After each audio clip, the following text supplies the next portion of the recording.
Bonjour à tous. Honneur ne saurait être plus grand de recevoir une présidente de la République, chef de l'État le plus connecté au monde. Un État avec seulement 1 300 000 habitants et pourtant la référence dans presque tous les domaines au plan digital, l'administration, l'état civil, le vote. La présidente de la République d'Estonie, l'invité de CEOMAG de passage à Dakar. Bonjour Kersti Kailulaid. Bonjour et bonjour aux téléspectateurs aussi. Merci d'être chez nous à Dakar. Mais c'est normal que les pays qui sont la même entrée dans le monde, les entrées de développer le pays, développer le numérique, développer les droits de l'homme, développer les libertés d'économie qu'ils se discutent, c'est pour ça que je suis là. Il n'y a rien à remercier en fait. Justement, nous allons en parler pendant 15 minutes, Madame la Présidente. Surnommée la perle du numérique balte, le pays du tout numérique ou de la jeune nation, l'Estonie fait des envieux dans toute l'Europe. Tout semble vous réussir finalement dans la numérisation. Mais c'est quoi votre secret? Notre secret, je pense qu'il y a 20 ans, on a commencé à comprendre que dans le secteur privé il y a beaucoup de développement pour efficacité. Et tous ces développements ont été liés au numérique, au digital, les opportunités de travailler sans papier, les opportunités de connecter sans aller dans un office ou une place. Et on a vu que quand on n'a pas eu beaucoup de ressources, beaucoup d'argent, ça peut nous donner un État efficace qui peut offrir les services à nos citoyens qui sont de meilleure qualité que dans le monde analogue et qui ne coûtent pas si cher. C'est pour ça qu'on a commencé. Mais justement, j'ai lu sur Internet qu'un citoyen, par exemple estonien, peut s'inscrire comme ça sur Internet sans même aller au centre d'état civil dès la naissance. Qu'est-ce qu'il en est réellement? Mais c'est vrai. En fait, le seul service qu'on ne peut pas avoir sur ligne, c'est se marier. Et c'est par choix, bien sûr. Techniquement, c'est possible. Mais autrement, oui. Quand un bébé est né en Estonie, le médecin entre l'information sur ce bébé, les parents, comme ça, le bébé, une fille, un garçon, toute cette information. Et déjà, le registre civil a créé une identité digitale ou numérique pour cet bébé. Donc maintenant, les parents peuvent se joindre sur ligne dans notre réseau public et ajouter un nom à ce bébé. Et voilà, un citoyen numérique est né. Maintenant, on peut commencer à enregistrer ce bébé dans les crèches, dans les écoles, demander les services sociaux. Tout ça marche sur ligne chez nous, oui. Mais comment éviter la fraude? Mais c'est simple, parce qu'on a beaucoup de registres où les parents ont donné leur adresse, leur salaire, par exemple, et toute cette information est tout le temps vérifiée dans un registre, dans un autre registre. Il n'existe pas une opportunité de se présenter deux fois à notre système parce qu'on n'a qu'un code identifiant, un passeport numérique. Donc, ce n'est pas possible de demander deux fois dans deux places parce que tous les registres sont liés. Donc, le numérique aide en fait d'éviter les fraudes. Mais en attendant de visiter votre pays, Madame la Présidente, l'Estonie, chez vous, ça se passe comment? Est-ce que vous avez des passeports, disons, matériels ou tout est vraiment numérique, comme on le dit? Bien sûr qu'on a aussi le passeport classique parce que dans tout le monde analogue, ça ne marchera pas si on utilisait seulement notre passeport numérique. Mais même notre passeport numérique a un côté physique. On utilise ça pour voyager dans l'Union européenne aussi. Mais en fait, l'identité numérique, c'est qu'un chip sur notre carte d'identité. C'est unique, c'est lié à moi et ça marche avec ce chip et avec deux codes de sécurité. Donc, c'est mieux protégé que notre passeport analogue parce que si on présente notre passeport analogue, aucune chance que quelqu'un demande quel code secret ou quelque chose pour vérifier si c'est vraiment votre passeport.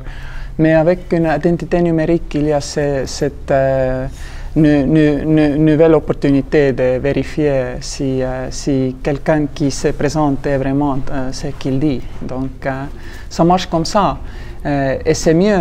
Et moi, je voudrais bien que tout le monde, globalement, ait une opportunité pour identité numérique parce qu'il faut dire que nos citoyens et nos entreprises, ils actent ou transactent sur ligne quand même, mais ils sont normalement sans une sécurité de passeport. Dans le monde analogue, on n'imagine pas qu'on peut rester sans la sécurité d'identification. Mais dans le monde numérique, ça existe. Il n'y a que Amazon, Google et Facebook qui nous donnent une opportunité d'identifier nous dans l'Internet. Mais ils n'ont pas de pouvoir d'espace légal qui est par définition aux États. Donc c'est seulement un État qui peut créer un système légal où l'identité numérique est supportée et garantie. Justement, parlant de légalité et parlant des GAFA ou des GAFAM pour intégrer Microsoft maintenant, on sait qu'en Europe, on ne vous apprend rien. Vous êtes bien sûr membre de l'Union européenne depuis 2004. Aujourd'hui, qu'est-ce que l'Afrique devrait faire par rapport à ces GAFAM? On sait qu'en Europe, on veut les taxer. L'Afrique devrait faire comment aujourd'hui pour tirer profit un peu de ces géants qui font énormément de profit dans nos pays? En fait, c'est vrai qu'il faut discuter dans les organisations multilatérales comment changer notre système d'impôts, parce que ce n'est pas seulement le GAFA qui travaille dans les pays qui n'existent pas physiquement. Mais ils sont les plus importants en termes de revenus. C'est vrai, mais ça arrive assez rapidement que tout le monde peut travailler dans les autres pays. Par exemple, quelqu'un peut travailler dans le secteur comptabilité d'ici, travaillant en Estonie. Ce n'est pas impossible aujourd'hui, techniquement, mais c'est impossible parce qu'on n'a pas réglé comment on va supporter nos citoyens travaillant globalement et c'est ça qu'on doit penser déjà. Ce qu'on fait maintenant en discutant de comment taxer les GAFA, c'est qu'on patch sur le système.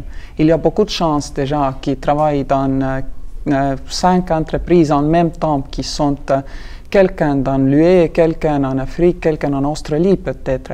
Comment avoir un système adapté à ce monde où tout le monde est indépendant, où il ne faut pas même aller dans un office ou une entreprise de trouver du travail, où le travail est défini totalement différent. Comment on paie un peu si on est un YouTuber ou un influencer? Il faut penser à tout ça aussi. Mais en ce qui concerne GAFA, c'est vrai que les États disent qu'ils ont pris trop de pouvoir, mais c'est juste parce qu'il y a un manque dans le secteur public. Les gouvernements n'ont pas donné l'identité numérique aux leurs citoyens, n'ont pas été présents dans ce domaine numérique. Il y a l'Estonie, le Belge, le Luxembourg, la Finlande, l'Islande, Danemark qui ont un peu présent. L'Estonie peut-être le plus de ces pays mentionnés. Mais les gouvernements ont manqué ce développement et les GAFA ont pris ces pouvoirs parce que c'était une nécessité, parce que bien sûr que les gens utilisent le numérique. Justement, parlant de numérique, d'identité Oui. numérique, on reste toujours sur l'exemple de votre pays, Madame la Présidente. Est-ce que moi, Ousmane Gueye, au Sénégal, puisqu'on parle de carte d'identité numérisée, en fait plus que numérisée, électronique carrément, est-ce qu'il peut être citoyen de votre pays à partir de Dakar, dès lors que la géographie cesse en fait quand on parle d'Internet et de numérique?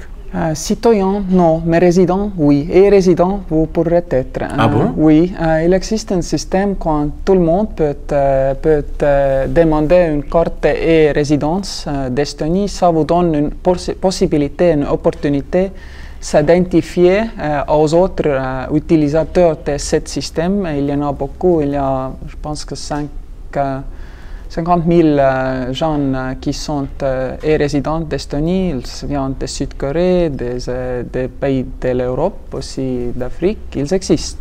Donc, je vais devoir donc faire les procédures. Allez dans le site internet de nos offices de police et faites votre demande. Il y a aussi une vérification de votre identité.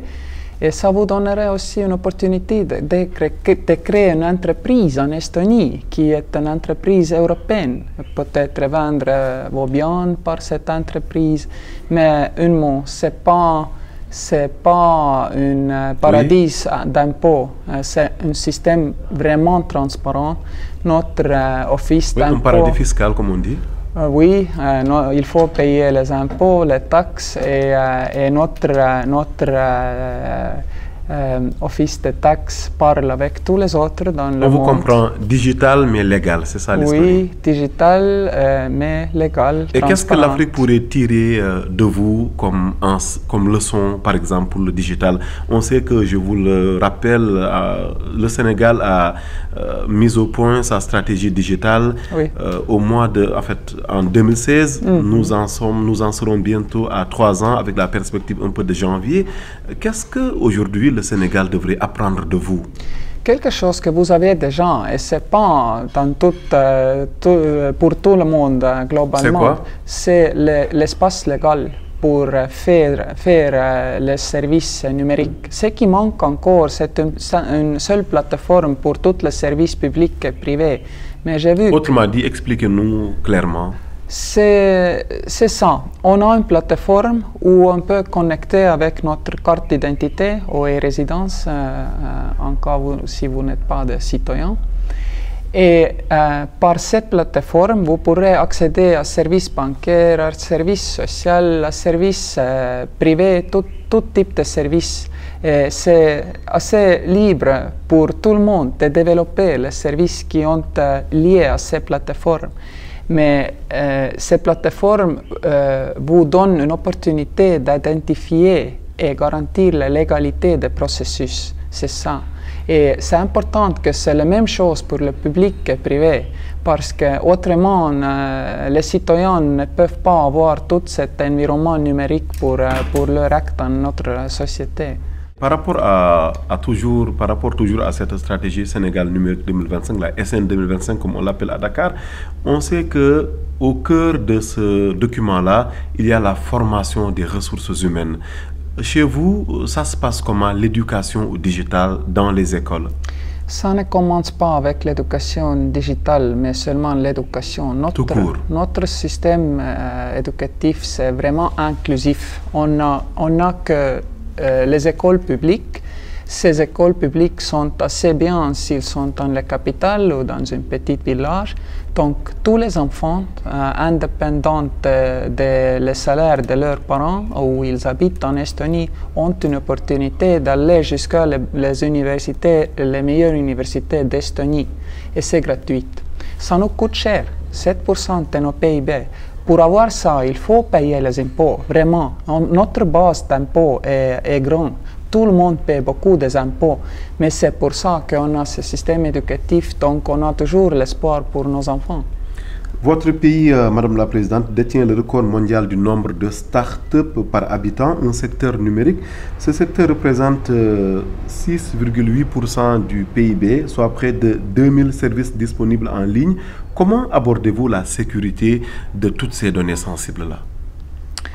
C'est l'identité qui donne sécurité dans le numérique, mais aussi cette identité, c'est juste, moi je nomme ça cyberhygiène, et c'est comme l'hygiène normale, nous lavons nos mains tout le temps pour ne pas prendre les bactéries et tomber malade. Donc dans l'économie numérique, il faut utiliser l'identité sûre tout le temps pour rester en sécurité. C'est exactement la même chose, la cyberhygiène. Donc on doit avoir les moyens, les opportunités, c'est l'identité. Et après ça, il faut qu'on garde cette identité comme quelque chose qui nous protège dans le numérique. Bien sûr, on utilise aussi les services qui n'ont pas sûrs et sécurisés par l'identité, comme Facebook par exemple, mais on sait que ce n'est pas sûr. Et aussi, l'Estonie essaie de trouver une place dans le Conseil de sécurité de l'ONU. pour prendre les choses numériques plus sur table en main et aussi sur table quand on discute les conflits. Parce que on est sûr que déjà aujourd'hui, chaque conflit a un côté numérique s'il y a un état numérique. Donc si on parle même de cyberguerre carrément, de cyberattentats aussi. Oui, cyberguerre ou cyberattaque, c'est pas si important comment on donne le nom, mais c'est vrai que c'est possible d'heurter les pays par voie cyber maintenant. Il faut prendre ça aussi sur la table quand on discute la régulation des conflits. Très rapidement, côté élection, comment est-ce qu'aujourd'hui vous arrivez à faire voter vos citoyens via le numérique? Ça se passe comment? C'est tellement important d'ailleurs cette question d'élection en Afrique, vous comprenez? Oui, mais il faut comprendre une chose. On ne commence jamais à offrir les services. Le premier service ne devrait pas jamais être l'élection.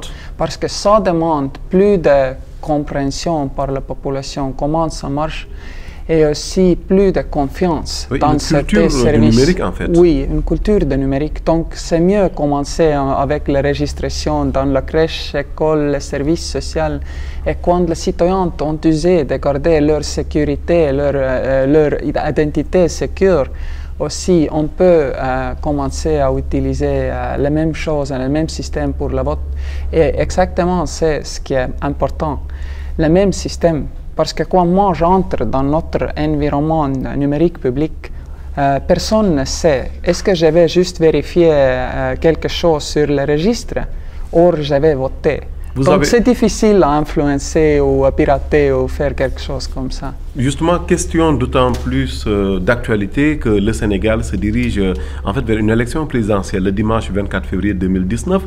Ailleurs en Afrique, c'est la même question, les élections et tout le temps, comme vous suivez notre actualité, il y a des contestations. En quoi est-ce que le numérique pourrait aider aujourd'hui à diminuer un peu, disons, toutes ces tensions autour de l'élection? Premièrement, je vous souhaite bonne chance avec les élections. Vous êtes un pays démocratique et c'est très important, bien sûr, que les citoyens ont confiance dans votre système électoral. Mais comme j'ai déjà dit, ne commencez pas par le vote électronique, mais on peut peut-être commencer par un registre de citoyens électroniques. Parce que si on a ça déjà, que tous les gens ont leur identité numérique, c'est plus simple à vérifier toutes les listes électorales, toutes les listes où devrait voter dans votre pays. Et prochaine fois, quand vous avez déjà un registre de citoyens, c'est plus simple d'organiser les élections. Et aussi, si vous avez une identité numérique, peut-être il y a 10 ans ou 20 ans, quand vous êtes usé d'utiliser ça, vous pourrez utiliser ça pour voter. Mais aussi, il faut penser de ça, que votre culture de démocratie ne change pas seulement parce que vous passez à numérique. Votre culture de démocratie restera la même aussi dans le numérique. Donc, le numérique ne prend soin des problèmes si vous avez les problèmes. Le numérique peut seulement faire le système plus transparent et plus simple pour les citoyens de comprendre qu'est-ce qui se passe. Très rapidement, Madame la Présidente d'Estonie, très rapidement, c'est concernant le volet économique. On sait que vous ne manquez pas de compagnie, vous êtes venu avec des agents économiques de votre pays, des entreprises. J'ai échangé tout à l'heure avant de passer devant ce micro avec une de vos conseillères économiques. Qu'est-ce que vous attendez du Sénégal concrètement côté économie et qu'est-ce que vous pouvez apporter à notre pays? Nos entreprises sont très en demande en ce moment de développer les services dans les autres pays, dans les pays de Golfe, dans les pays d'Afrique. Et ils sont prêts à faire ça. Mais pour faire ça, il faut avoir les projets concrets. S'il y a juste une vente demande qu'on veut un état numérique, ça n'aide pas. Il faut avoir les projets concrets, par exemple, le registre des citoyens, les registres des entreprises, les registres des droits immobilières, par exemple. Ce sont les bonnes places à commencer. S'il y a les projets concrets, il y a aussi le côté de l'Union européenne, le support de l'Union européenne, numérique pour développement, Digital for Development, par exemple, au Sénégal est aussi une partie. et les autres programmes qui peuvent t'aider à développer ces côtés. Mais premièrement, c'est à vous à discuter et décider qu'est-ce qu'il faut faire pour lui. Ce n'est pas pour nous à dire, pas pour notre entreprise, mais ils sont prêts à aider. Madame la Présidente CIOMAG, je vous remercie. Merci pour vous, pour être si intéressé de notre pays. Merci.